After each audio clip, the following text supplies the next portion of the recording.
नमस्कार, मी राजेंद्र पाटील, अध्यक्ष कोल्हापूर जिल्हा मराठी अध्यापक संघ कोल्हापूर। आज माध्यमिक शिक्षण विभाग कोल्हापूर आणि कोल्हापूर जिल्हा मराठी अध्यापक संघाच्या संयुक्त विद्यमानं आज 3 ऑक्टोबर अभिजात मराठी भाषा गौरव दिन या ठिकाणी मोठ्या प्रमाणात साजरा करतोय।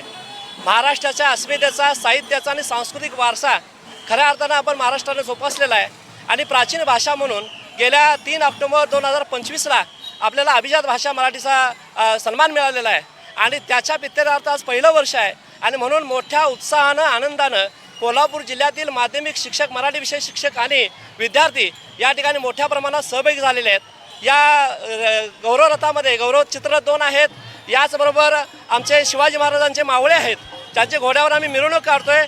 लेझिम आहे, झांज आहे, याचबरोबर ढोलवादन आहे। अत्यंत मोठ्या उत्साहामध्ये दसरा चौक ते बिंदू चौकपासून भवानी मंडपमध्ये आमची ही रॅली जाणार आहे आणि त्या ठिकाणी आमचे शिक्षक जे आहेत मराठी विषयाचे ते पारंपरिक लोककला त्या ठिकाणी, मग ते वासुदेव असेल, पोतराज असेल, एकपात्री अभिनय असेल, अशा पद्धतीचा उत्साहानं हे सादरीकरण त्या ठिकाणी होणार आहे। अतिशय आनंदाने आणि उत्साहानं हा सोहळा संपन्न होतोय।